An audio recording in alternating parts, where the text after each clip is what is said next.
energy of youth is palpable, and the energy of young women needs to be focused in this area. And so what you are doing, and there are examples, and I know you would know of more. So how do we mobilize this energy and talent and reach those most marginalized, reach those in the rural areas? And this is a solution. This has been endorsed under the World Economic Forum, the Internet for All initiative, and we are willing to share this model across the continent. South Africa is already initiating it. We are talking with Cote d'Ivoire, and DOT has presence in a number of other countries in Kenya and Uganda. So this can truly, truly be scaled up. The second piece of that is that as job creators, these young women and men, they are delivering the training, and we will reach 5 million citizens in Rwanda by 2020, and it is achievable. But they are creating social enterprises. So for 6 months, digital literacy, digital skills training in their home communities. Imagine the needs that they're seeing and identifying challenges and creating local solutions and being innovative. So we are supporting them with social innovation skills, learning to create social businesses that address those needs, and they will then continue on delivering beyond just digital literacy training, actual services that reach health and education and are locally relevant. So they are job creators. And again, this is a model with a 15-year proven track record. It needs to scale up because 10 million young people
what exactly we are going to be doing. When it comes to I mean, you've raised some great points and I love that you included boys and girls. We are recognizing the gap of girls because there are so many guys, and in the spirit of he for she, I think bringing the men along, and it's good to see many gentlemen in the audience. We certainly have to have a conversation on working with men to grow the skills of women. Since they already have the skills, we need to certainly collaborate to make this happen. It's not a women-only issue. If you were, I mean, I heard several points in what you are saying. If you were to change even this principle, just word it different, would you have a suggestion on how we word it different from what it is? Because I think you had some really interesting and poignant yes, and I think it relates to, you know, if we talk digital skills only, what happens in people's minds, you know, is the tool, right? It's the phone, or it's the you know, the laptop, or it's whatever it is, and it's how you use that. Yes. No, that's not what it is. It is the behavior of how people use technology, and it is the wraparound skills that I talked about earlier. So it is communication skills and critical thinking and innovation, social innovation skills. So perhaps we can broaden what we mean there by digital skills to, and we'll get creative on the language so it's still tight enough, but that if this is something everyone here supports, that then we can broaden to include those very, very critical skills, because then you're going to increase the chances of the skills not only sticking, but that passion and desire to learn more and do more. I must acknowledge Dot has been a supporter of Miss Geek from when we started 4 years ago, and have also provided laptops for all our girls in this competition. So we thank you and we recognize your commitment. We are always, Violet is always inviting us out in these initiatives. I would like to open it up to the audience, just take a few comments. I think Janet has done a great job of bringing this point home. All right, so Esther. So it will be Esther, the lady in a white jacket, as well. Okay. Thank you, Lucy. I'm Esther Kunda, and I'm from Next Einstein Farm. So I just wanted to just add to what Janet had said in terms of broadening when we talk about digital skills, and just say that mostly for women and girls, and for the past 4 years that we've been organizing Mesgeek, what we've seen is if there's an economic relevance to using digital tools, and if there's also a social relevance, that is, that if it's a woman, does it help them and they have a family? Does those digital skills going to help them feed their family, take their kids to school, add anything to their home? And for the economic relevance also. So I think when we word the principle, or even go down into the the broader bullet points of how we're going to implement this, we have to see if, let's say the ambassadors, if they're teaching the women digital skills, are they wrapping it around what is relevant to them, instead of just saying, okay, we're giving you digital skills, but is it really something that on a daily basis it's going to help you, that you're going to come again and again to use, which is what we've seen with mobile money, what we've seen with now e-government services, because everyone needs those services, then it's easier to adopt such services. So I think that is my comment. Thank you. Right in front of you. Yes, please. Thank you. Actually, that's similar to what I was going to say. I'm Tracy McNeil. I'm the CEO of Babel, which is the first digital healthcare service within Rwanda.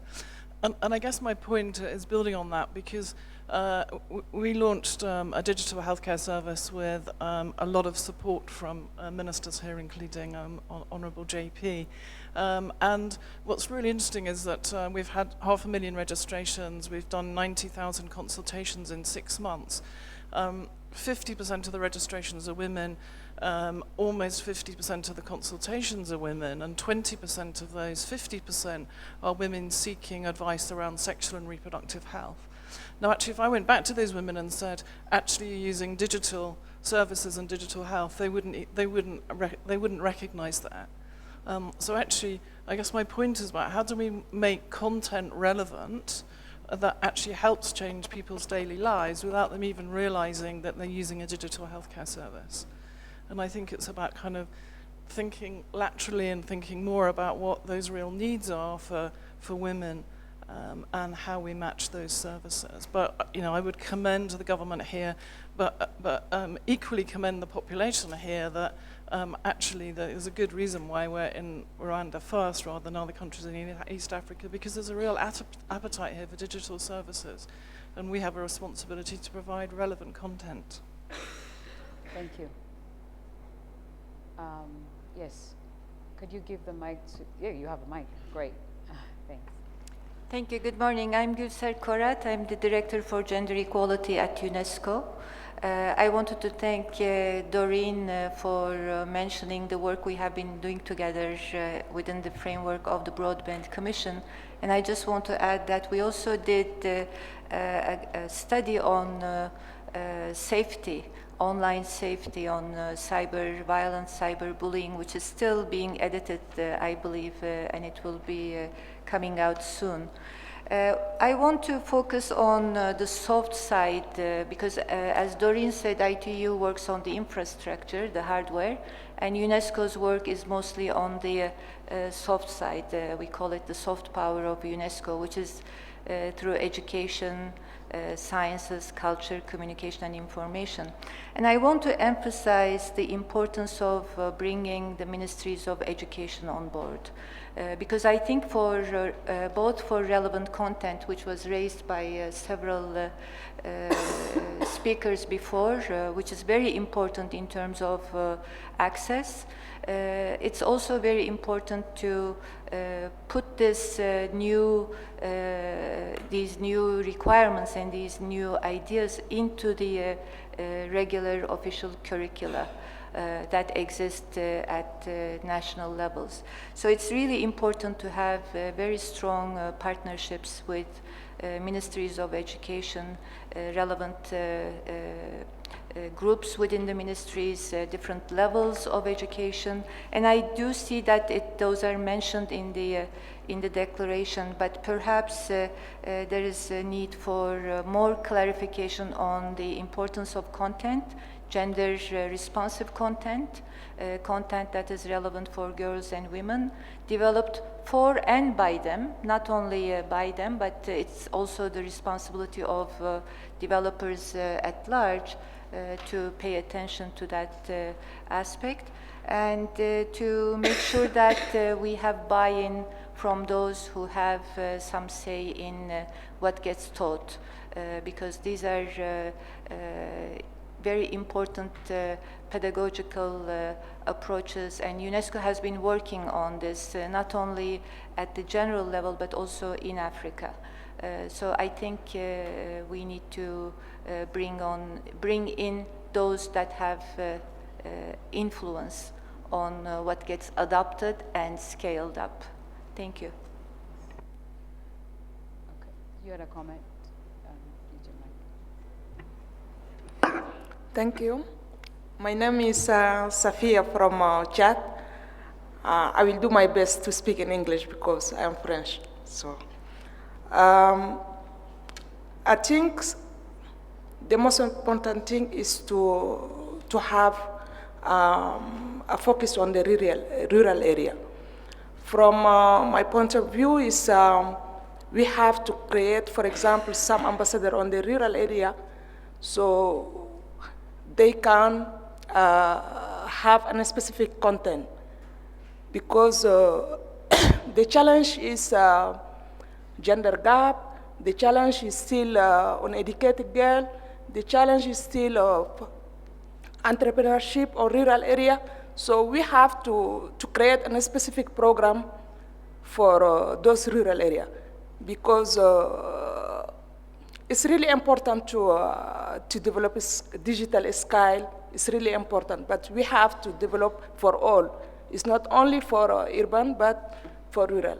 Thank you. Thank you. I have to end it here.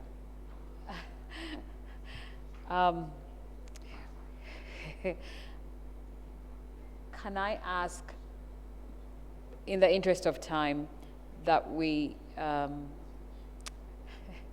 know what to do, that we hold these thoughts and we can be able to maybe come back to them later so that we can finish the discussion, because I hear you're raising issues that are being tackled, you're raising issues that we are agreeing needs to be done. You're sharing projects on some of the things that you're doing. So please bear with me so that we can move and close this session before the next session starts. But we are here, myself, Dr. Catherine Redemptor, will be here to take all your thoughts to improve the declaration, as well as on maybe some of the specifics we can do. If you would allow me to please move on to the last principle, and maybe if time allows, we can have further comments to bring all of this home. Dr. Christine, you are in the education sector and have been for a long time. I think you're one of the faces that I first saw when I came back home. The third principle is to increase participation of women and girls in STEM. I think with everything else we've been talking about, the lack of data on what we have today, what the challenges are, and to Janet's point, what the deeply felt needs of the women and girls and really the people that we serve are. How do we, keeping that in mind, number one, do you know how many women we have in STEM in Rwanda? If not, how do we increase this participation, and how can we improve this principle to ensure that we have specific, measurable, and time-bound goals for the Alliance? Thank you. Thank you very much.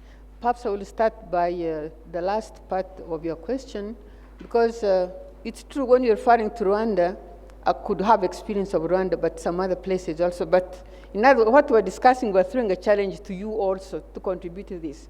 What is for sure, we don't have the data. Even if the data may be, it is scattered in different places. So one of the ways to be able to measuring was mentioned, how much or the gaps that there are, and what strategies to use to bridge them. We need concrete data. How can we get this data? Okay, one way of approaching this data is through education system. It goes back, and with all this that we're talking about the education system. First of all, to collect that plausible data, you need to understand. You need to formulate a question so that you know to develop, to collect the data, you know what you are after. You have set yourself a target. So one of the things that can be helping us to come with concrete data is to address the education system. Education system that will be stimulating critical thinking, stimulating the development of analytical skills. That type of education that is relevant, not just because it is applied elsewhere, you want to impose it on people. That's when I come to the statement the lady from UNESCO mentioned. We need to refer to the socio-cultural aspect of education system we're having, because you will not just copy and paste. It must be translated to answer the socio-cultural setup. That's when education becomes relevant. With this, you'll be able to access the information because you know what you're after. So through this critical thinking I was mentioning, one of the reasons to start with the appropriate curriculum that, of course, a relevant curriculum is one that taps people's prior knowledge, the needs to be able to fit in society, so that in this case, I'm not only referring to formal education, but also non-formal education, because there's a lot of information you can share from this. So from this point of view, we need, if I go back and if I talk about STEM, because that's in STEM, science, technology, innovation, science, technology, engineering, and mathematics, if it is to be promoted, that's when we're talking about translating or putting in action science, technology, innovation policies that are there. There are 4 objectives here to answer this. I'll be coming to the question mentioned. One is knowledge acquisition. Are we giving the knowledge the right way? Because in this case, we need also innovative approach of generating that knowledge, not just because it was used years back. So knowledge generation, knowledge creation, acquisition at all levels. Because those days when you used to believe science is taught in university, it's too late. So in other words, the curriculum that will be relevant, innovative, so that it will be addressing people's needs at the very root base. Then, so that in these days, we're developing this, that is knowledge acquisition at the different levels. Then the next level is knowledge generation. Another step, in other words, through research. This knowledge of what use is it, that's when it comes into generation of information through research. Now, could be tertiary level of education, but this collaboration with the different other levels. So in this case, you'll be able to state a question, collect relevant data that's going to be used. And then from this, then we integrate all levels, primary, secondary, tertiary levels. Because from the results of this, we're able to formulate policies that will enable us to serve properly. The third level is what you can call knowledge transfer. When you get this knowledge, what is it for? Should it remain in some cupboard somewhere, some research institution? It should go to the people to serve the purpose, not keeping knowledge for the sake of it. So through knowledge transfer, there is going to be 2 exchanges. The data collected is going to make sense. Or you set out and collect data that is based on some well-formulated question. And then the next level is when you can talk the development of culture of innovation. Once you've got this data, should it always be like this, or can you modify it? To modify it in a way that becomes more user-friendly. So in the process, also can collect information this way.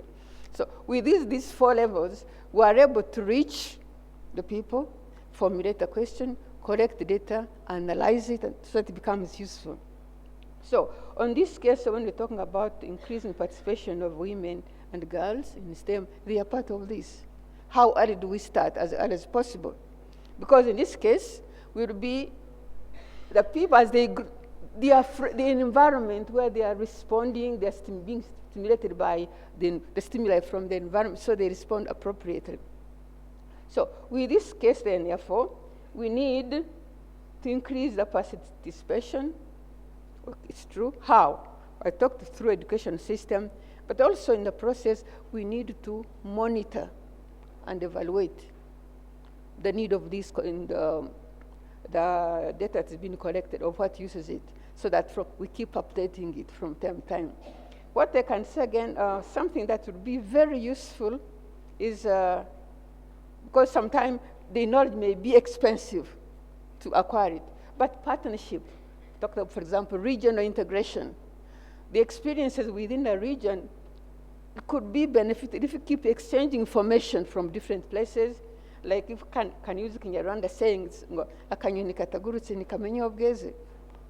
Through networking, we would know what is happening next door, so that we won't have to repeat it. So this exchange of information, the world has become a village.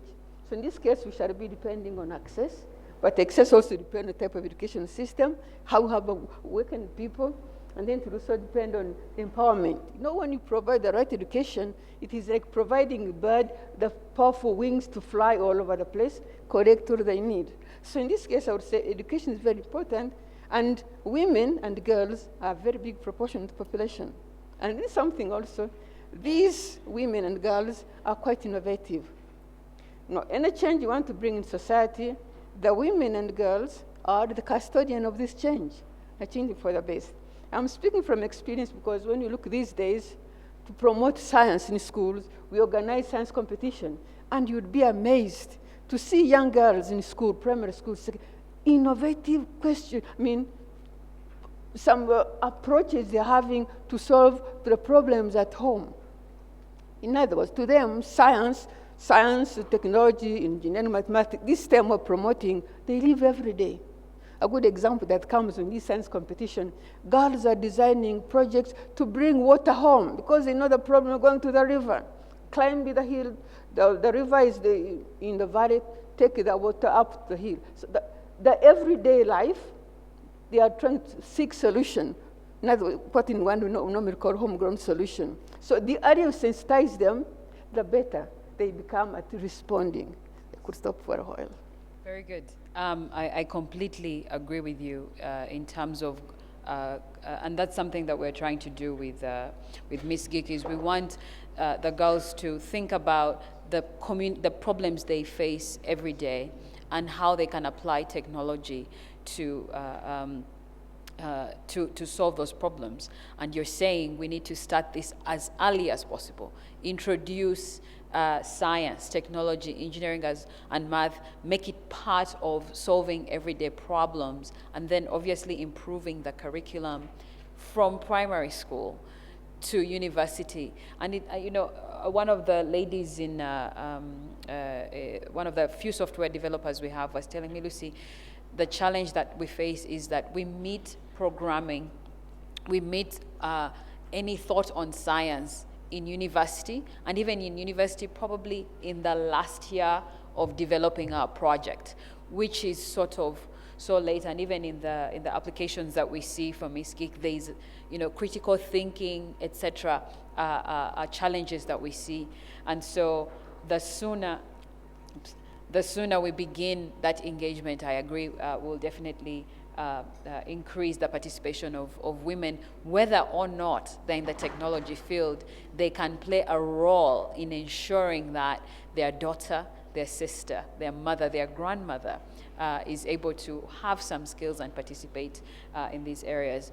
Would you have, Doreen and Janet, have something else to add on this before we open it up to the audience for further comments? Just before, there's something that One just second. remember that is very important. This, Yes. one of the things that will make us move faster is to overcome the mindsets, Yes. the stigma. Now, go to school, if the old type of teaching, say mathematics not for girls. A girl who does mathematics, she's a tomboy. So you're already labeled. But when you show them early enough, they can equally contribute. Another thing you experienced last year, we hosted African School of Physics. My goodness, we had a spectacular moment. Among the people who were talking about particle physics, there was a nun from Kenya in her veil, but she was there talking about the use of practical physics. People said, "Are you sure she's a nun?" I said, "Why not?" And then on the same platform, we had a Muslim professor, a lady who was she's doing postdoctoral study in electrical engineering in her attire. But people say, can that one do anything? Say, why not? What you have has nothing to do with your gray matter. So these mindsets, you have to overcome them, Yes. to show them they are capable. Yes. What I liked, these ladies who attend this physics workshop, some of our girls here locally who have formed an association called One Association of Women in Science and Engineering, took these ladies to the schools which are run by nuns, schools which are run by Muslims, to show to the girls. So what we need is a role model to help to overcome these obstacles, because that's when we can talk about the abilities there. If we overcome these obstacles and stigmas, these young girls can do what they need is encouragement by role models. Thank you. I think that's what we aspire to do at Girls in ICT. I've been called a tomboy many times, it's interesting when you're in a group. I sit on some on some panels where I'm the only woman, and many times they'll say, "You're like a guy," as if it's a compliment.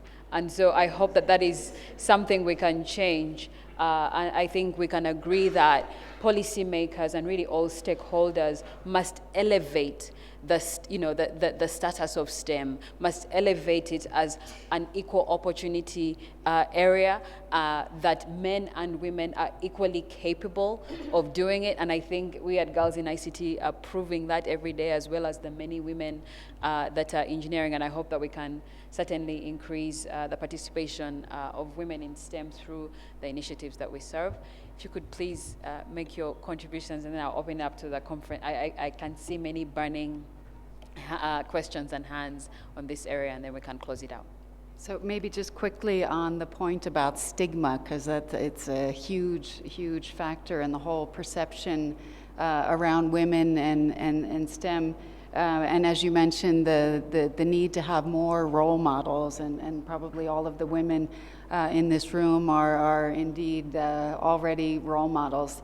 And that's why at the ITU we do this Girls in ICT Day. You're well aware, many of you in the room, the fourth Thursday of the fourth month.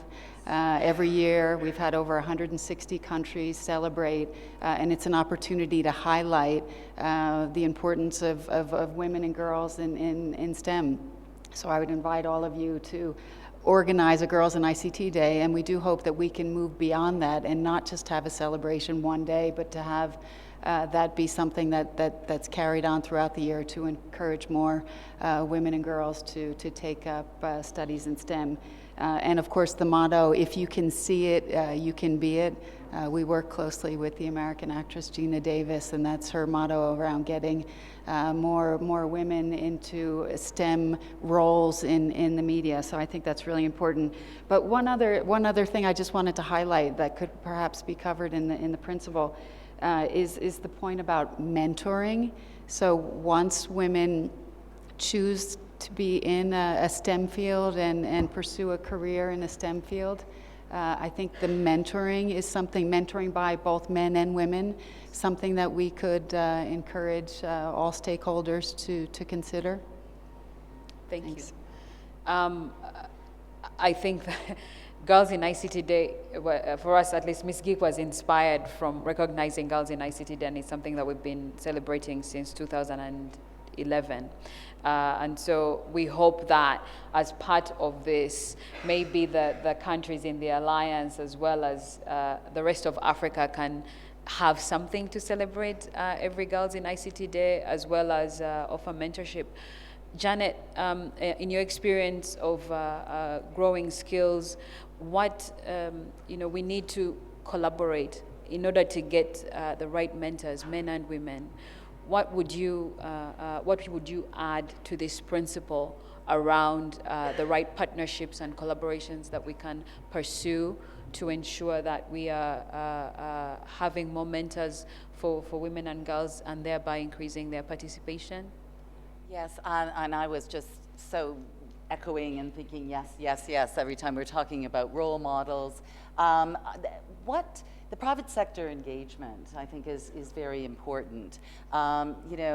We've had tremendous partnerships with Cisco and IBM and Intel, SAP, coding with young girls with SAP, and so I think that's really important, that there's, and whether it goes into the principle or it's part of the action and the implementation, because I think, and certainly the technology industry needs a lot of help by getting more women into positions, because they're under big pressure right now. And I mean, women are pretty smart, and who wants to work in that type of environment, really? Like, it's pretty negative, and I'm just gonna go out front and say that. But women playing leadership roles can influence the environment. And please, not a blanket statement. There are some very innovative and strong technology companies, but they're under pressure right now. So women as role models and women in more leadership positions, I think, are very, very important, both in the private sector and beginning to change the environment in terms of what works. And so companies are thinking about this, but they're also looking at their own policies in terms of, they know they need diverse work teams, they know the contribution that women can bring, and so I've seen a lot of leading edge companies bring in very, very gender-friendly policies and things. So how that gets positioned. The second point I did want to raise, because I agree with the early age, but there's research that shows at one point something happens often between, whether we call it high school or matriculation, and then moving into graduate or college or leadership. And there needs to be more research there in terms of women not then pursuing, like being active as a young girl in math and in science, and then not pursuing it later on. And Carnegie Mellon, I had a conversation with them just yesterday about that. So at that point, that young age, and an influential age where women are thinking about a lot of things, children, marriage, earning money, all sorts of things. What do we need at that point in time that carries them into more, in larger numbers, into that, the more practical at the college level or at the university level in carrying forward the careers in STEM? And then the buzz about STEAM is also important, right? The arts, STEAM. And again, where women like to play, where we like to be creative and innovative, maybe there's a place where the STEAM is important as well. Thank you. I will open it up to the audience, and then I'll come back for your closing remarks, and maybe specifically on what we can be doing that we can measure by next year, what we could have achieved by then. So, okay. Yes, you have a mic in front of you. The lady in the, yes. You. Okay, thank you very much. My name is Birgit Frank. I work for the government of Germany in the Ministry of Economic Cooperation and Development. Well, first of all, congratulations to all of you that you have put the most cross-cutting issues to the Declaration of the Smart African Women to overcome the digital gender divide. We really appreciate this, because we, as government of Germany, Doreen already mentioned it, currently we are holding the presidency of the G20, and overcoming the digital gender divide in order to empower women in the digital world is a very important issue on our agenda. Therefore, we are about to adopt a declaration among the G20 members where we want to call for concrete actions where these 20 biggest economies are supposed to submit voluntary commitments, which could be their contribution to deliver improved digital skills to especially for women and girls, particularly in developing countries, in order to empower them for the future digital work market. Because we as the government of Germany, we strongly believe that ICT is a very important enabler for not only economic empowerment, but also for social and political empowerment of women. Therefore, I would really like to mention that the 3 principles you have mentioned in your declaration are the most important one, but you also need allies and partnerships. And you have also mentioned the private sector. I think the private sector really plays an important role, and we are also having a very fruitful relationship with SAP, for example, with the African Code Week.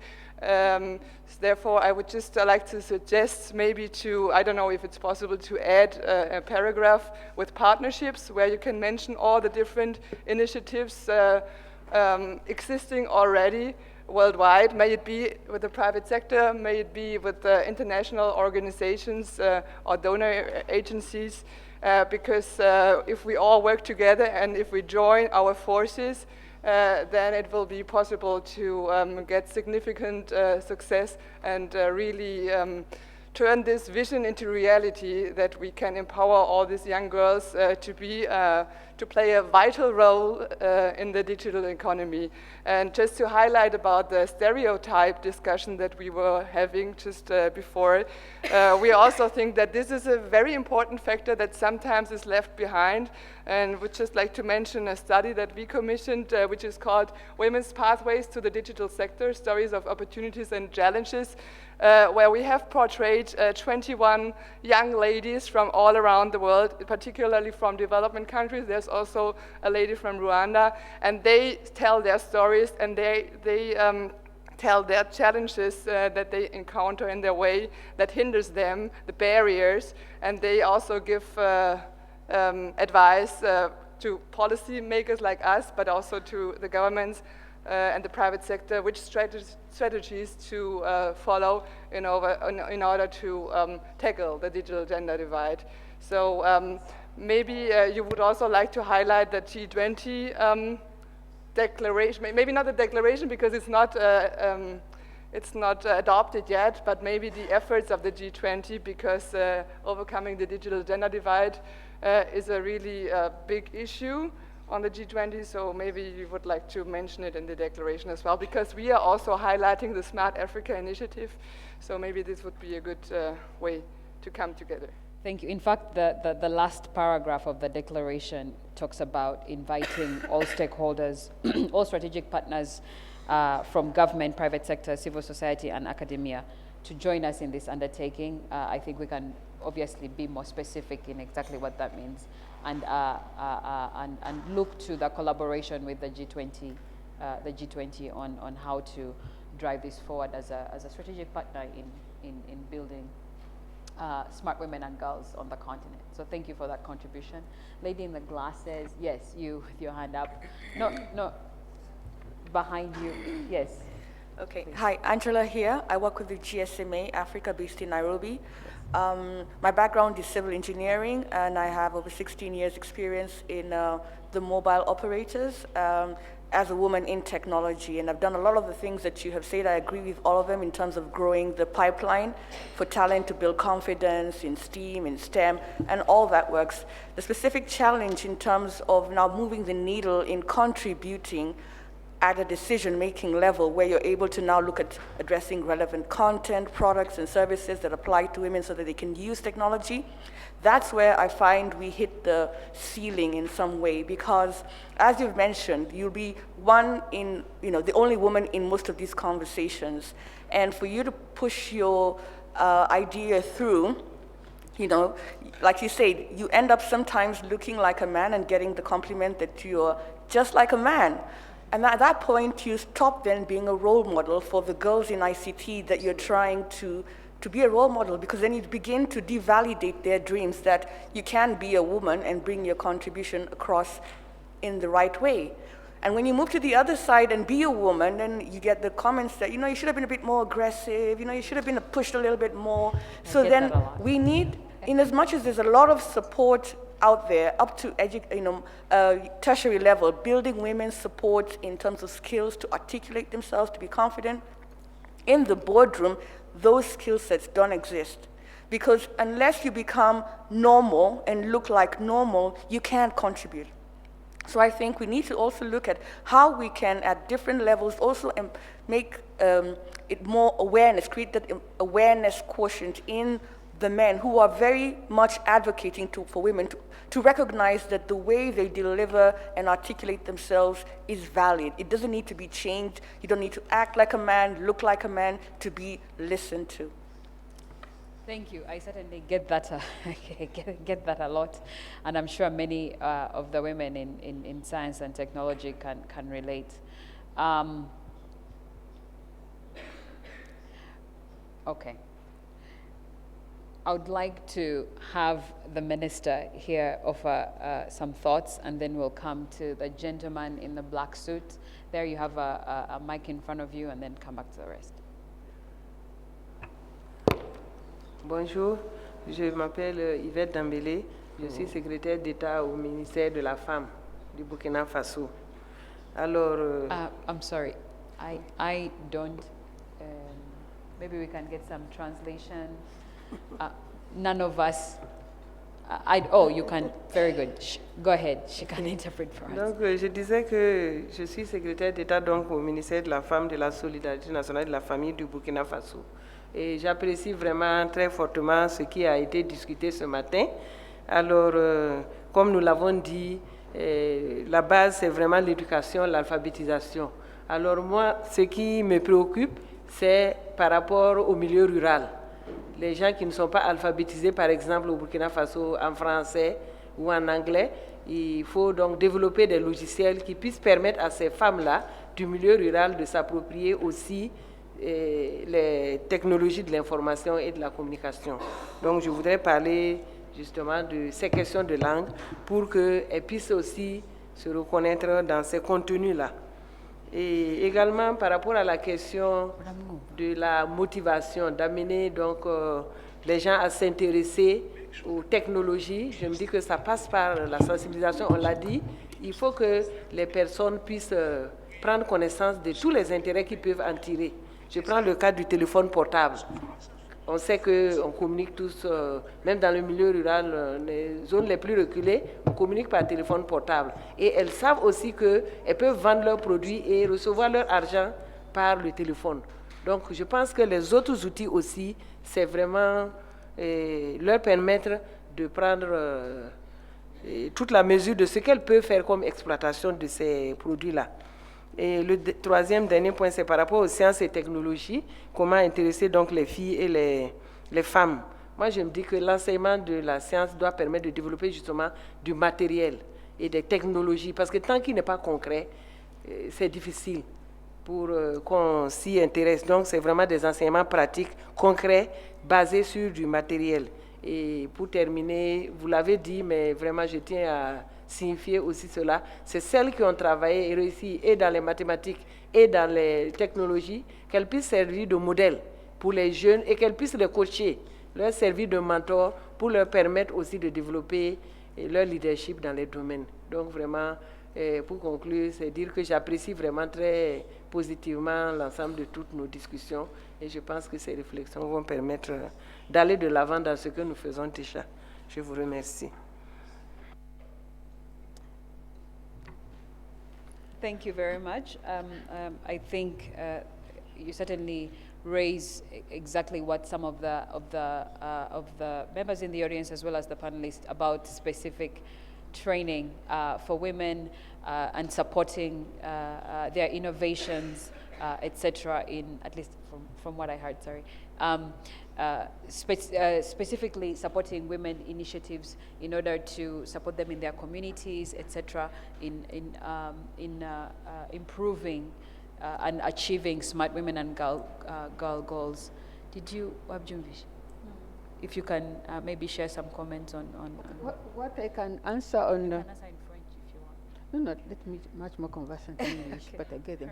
So what is important is, just like when I started, when I said the type of education should be relevant. You know, let's talk about education. It's not only formal, but non-formal as well. So now, if we are able to translate the science, technology, innovation policy to feed all levels of our society, that's when it makes sense. This is why I was talking, for example, to bridge the gap, make the learned interact with those illiterate people so that we can see for the benefit of everybody, not just the elite few. Education is supposed to be relevant to solve the grassroots problems of community. So those people should not be overlooked. They are part of us. Moreover, the answer may be coming from them, because there is a certain type of life we've been leading. All you need may be innovation or contribution either way, which is very important, is to appreciate that. Well, I always say we happen to be living now, I'm talking of Africans, because hundreds of years ago, our forefathers were using some indigenous technology, and we are living because of that. So why not tap it and see how we can make greater use of it? Now, what is important, I said, translation of policies in a way that will answer developmental problems that have to everybody. Because education, there is no exclusion. At least the type of education we have, or should have everywhere. Universal education is all-inclusive education. Policy should reach the people to be translated in a way that can be useful to everybody. And, innovations are not only to university graduates, but even in the village. You can start something in collaboration with these, and the information will be passed to the benefit of everybody. Thank you. Just a very, very quick comment on the challenge of language, because I think it's related to our discussion on local relevance, and to just bring forth practical examples. So in the DOT model, where we're mobilizing young people, they speak multiple languages, and they're going back to their own communities. So our work is delivered in Swahili, in Arabic, in Kinyarwanda, in multiple languages, in the villages, in the rural communities. I think that is very, very important that local languages are brought forward. Secondly, in terms of illiteracy and challenges there, we've got many examples where a mother who's running a successful business, and I'm thinking particularly of an example in Ethiopia, she's in the food industry, she is illiterate. Her daughter, who she earned money, saved money, her daughter went to school, her daughter is tech savvy, and so it was a mother and daughter side by side coming into the DOT learning program, again in a peer-to-peer. So it's that ripple effect can happen. And thirdly, we have a program about mother and child, where mothers who are illiterate are coming into telecenters, and this is in a country where it's frowned upon if women are in telecenters or community-based centers, but bringing their children in to do gaming online or to do innovative things with their young sons. And guess who is also in the mix there, right? Being smart, learning, and we have the research that showed that women develop their digital literacy skills and their literacy skills side by side with their children. So it's innovation and creativity.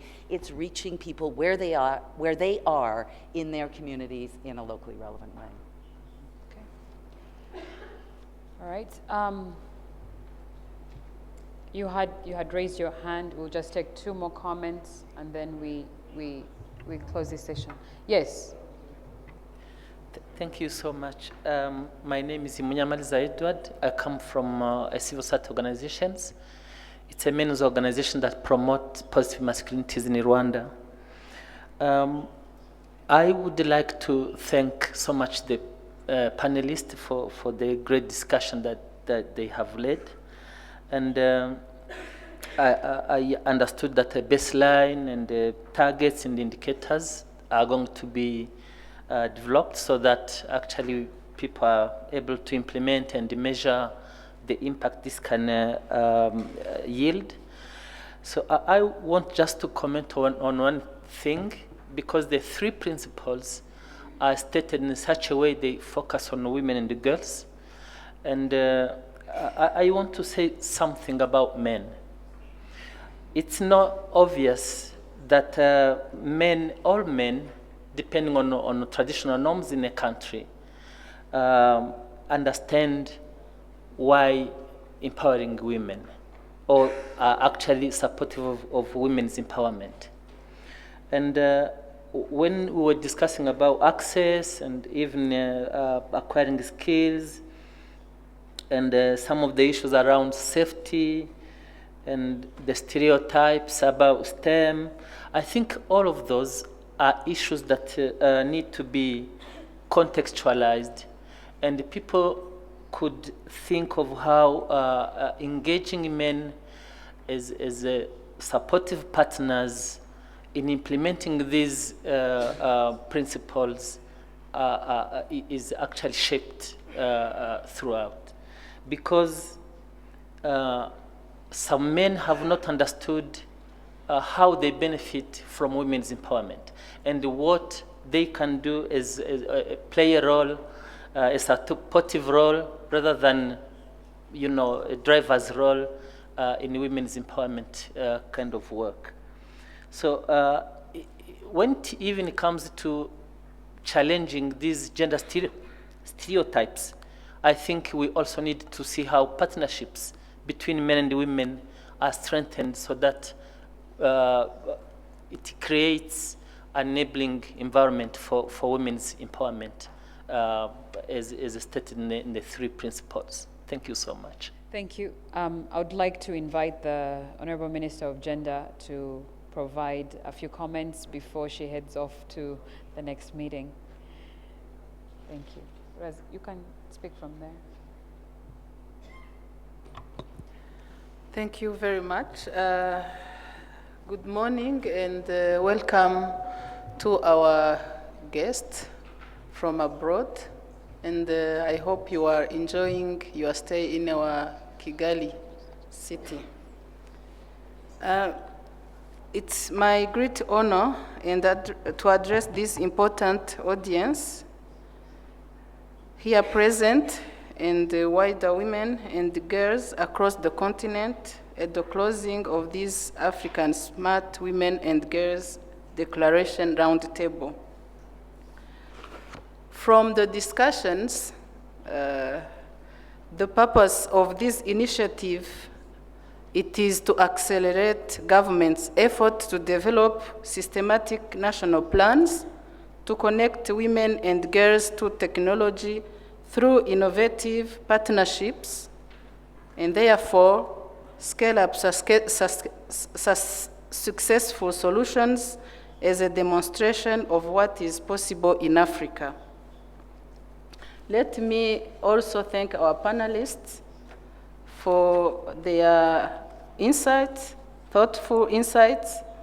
Special thanks goes to the Smart Africa in collaboration with our government that have organized the 3rd edition of Transform Africa Summit and particularly organizing this roundtable on women and girls. I would like to point out that the government of Rwanda recognizes the importance of ICT to the development and economic growth of our African countries, particularly to women and girls' empowerment. There is a top-level willing in Rwanda, as demonstrated by our President, Paul Kagame.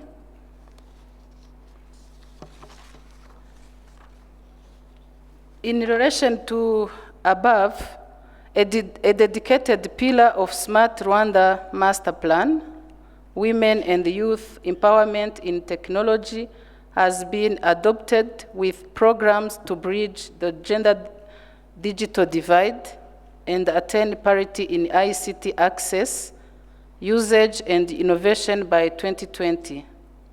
Currently, a process to develop a gender equality mainstreaming strategy in the area of ICT is ongoing. And I'm sure the ideas from these discussions will help us to elaborate it quickly and making sure that it is addressing the special needs for women. Thank you very much for your ideas, especially for panelists. But let me share a little bit some examples of programs and initiatives that are addressing specific needs for women in ICT, as some of the participants were raising. For example, in the health sector, the modern innovative mobile technologies, including rapid SMS for emergency labor and tracking the maternal and child health continuum of care, have resulted in considerable decrease of maternal and infant mortality rates, whereby the infant mortality rate decreased from 107 out of 1,000 live births in 1,000 to 32 out of 1,000 in 2015. We have also noticed an increased number of women using mobile money, receiving and sending funds through mobile phones.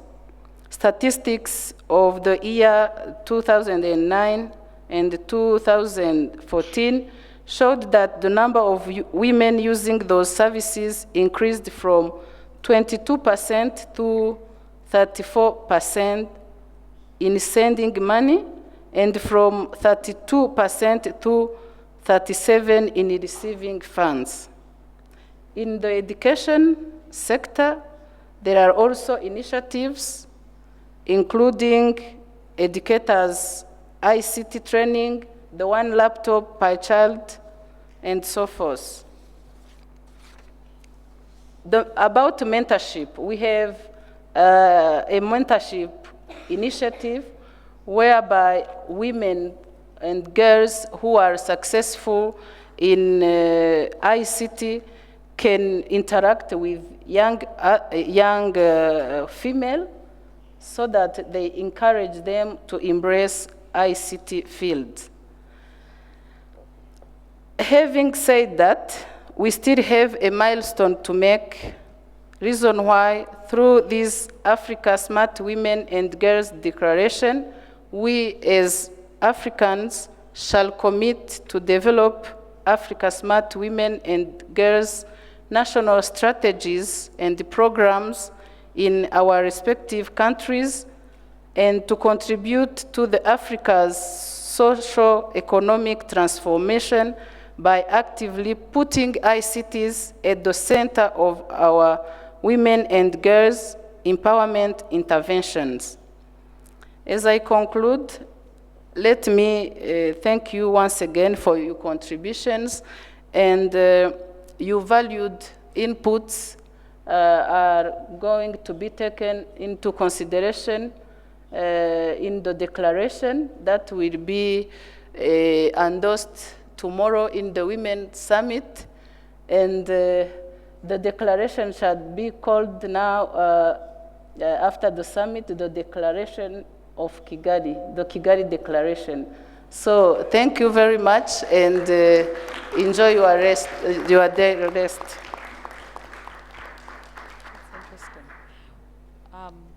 Thank you, Honorable Minister. I know you have to go, but maybe to close, formally close this discussion. Karen, you had something to say, and then I'll come back to you for just final remarks. Thank you. Thank you. My name is Karen. I am the Global Group Director of Gender Equality and Inclusion at the African Institute for Mathematical Sciences here in Kigali. We're very proud to be making Kigali our home, and we really acknowledge the support of the Rwandan government in moving so fast to support our work. What I wanted to share with you is three things. First of all, AIMS will be hosting and organizing the next Africa Gender Summit, which is all about gender, women, and science. And that will be taking place in partnership with the government of Rwanda next March here in Kigali. So that will be an opportunity for us to take this discussion about women and digital technology and bring it up in 10 months to say what happened since this discussion. So please keep that on your agendas.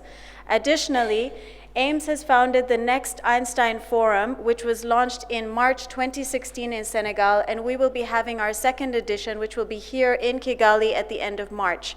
So again, there will be a lot of women scientists who will be talking about their work, their innovation, the role of gender in science in Africa, and it's a great opportunity to also find out more about how you can showcase your own work in your countries as well.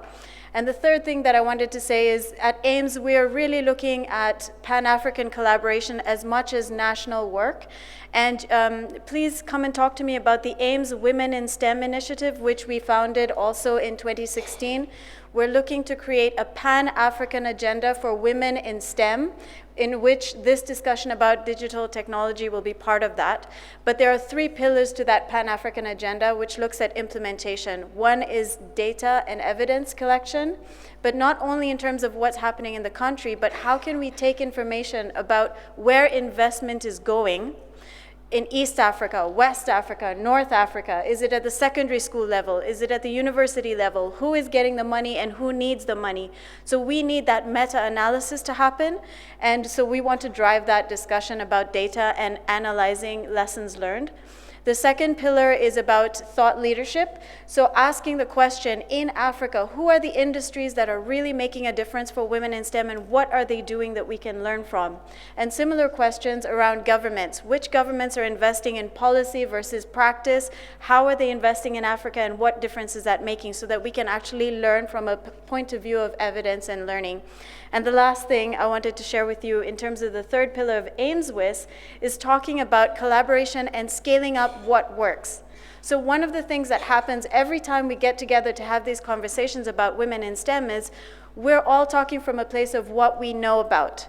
But there's a lot out there that we don't understand or know that we should be building on. So we know Fawe works, we know CamFed works, we know there's so many amazing things that are working out there across the continent that really all we need to do is scale them up and support them so that they can work in other countries and have the same impact at scale.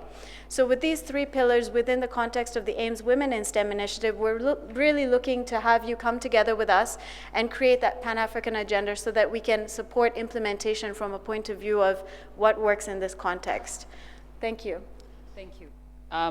Thank you all for your contributions. I'm sure this is going to be, I mean, the declaration is a living document in terms of the specific targets. We will continue to refine it and have more discussions, and especially as we go back to our countries, be able to support and adjust as we go along to ensure that we are developing smart women and girls. And maybe to close, Christine, Janet, and Doreen, if you could provide some closing thoughts, and specifically if you could highlight if there is one thing we can achieve in the next year, what would it be in the area of increasing participation of girls in STEM, area of increasing digital skills, and and the area of increasing affordable access?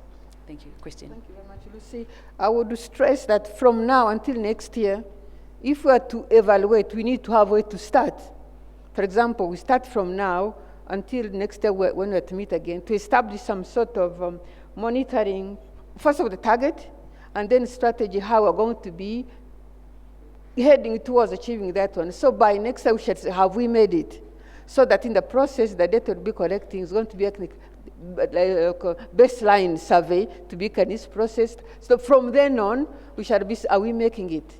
If not, what's the problem? How can we overcome this one?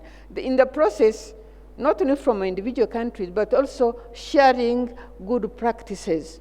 So that in the process, we shall see what is applicable, so it could be useful to us as well, instead of having to start from square zero.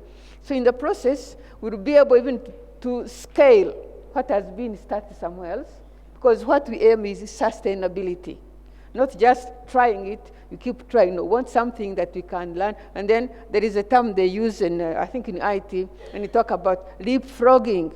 You don't have to always start from zero. The process, the progress of one you can build on it. So in the process, we shall be propping each other towards heading towards hitting the target. Thank you. So one thing is we need to know the baseline. Where are we today in order to be able to plan for the future? Janet. Thank you. This was a tremendous discussion, and I would focus in on two areas which we have talked about, but to reinforce role models, whether it's in STEM or whether it's young women as innovators, using technology to tackle challenging issues and challenges they see in their communities and create social enterprises. And secondly, voices. Voices at the table. The world is moving quickly in the social media and digital connection space. Young people are connected. Let's build those digital skills and communication capabilities so that our voices are much more engaged and at the table. And on that line, what we'd like to commit to as an action, DOT's very action-oriented. So we talked with our network, and awareness is a big awareness can influence young women, young girls. So picking up on some work that's been done here in Rwanda and elsewhere, we're committing to every quarter having it that mobile bus of young role models out into villages, out into communities, mobilizing our partners, and we would welcome all of you to join in that, to have some very concrete sessions on digital skills building, on voices, on innovative solutions to community needs, and going into schools as well. So I know our network is really creative in this space, and we're going to do that on a quarterly basis and report back next year. Thank you very much. So we need to measure where we are. We need to elevate STEM women and skills in general, and be able to amplify that voice that would create awareness of technology and what we can do. And thank you, Dot, for those specific things that we'll be following up with you. Doreen? So maybe just to add to how you very well summarized that, I would say the point about sharing should be stressed, and we definitely, and as others have said, we don't need to reinvent the wheel. There's so much happening out there. We have this digital gender mapping that we've done. We need to identify best practices and share them, and then to scale them. And I wanted to come back to my friend Golzer's comment. Ministries of education have to be in this discussion. It's great to hear ICT ministries and ministries of gender, but if we don't have the ministries of education engaged, I don't think that it's going to work. Partnership, as I mentioned, is key. And investing in our respective workforces, I think, is also very key. We talk about recruiting, retaining, and when we talk about leadership, when we look at promoting women, I think each and every one of us should think about the workforce in our own organizations and what can we do to encourage future leaders in our own organizations. How can we help them get the right skills and training? And you mentioned a lot of those extra communication skills, and I think we could do a lot there. Thank you. Thank you. Thank you once again to all of you for being here, for your participation and contribution. I know we didn't hear from everybody, from everyone, and unfortunately it's difficult to get everyone, but to maybe leave it here. Ladies and gentlemen, please be noted that the Transform Africa Leaders Summit with heads of state will start at 10:30 a.m. at the auditorium. There we go. Kindly request all delegates to be seated by 10:15 a.m. Okay. So there you go. Thank you so much, and we will be in touch on the declaration. Thank you.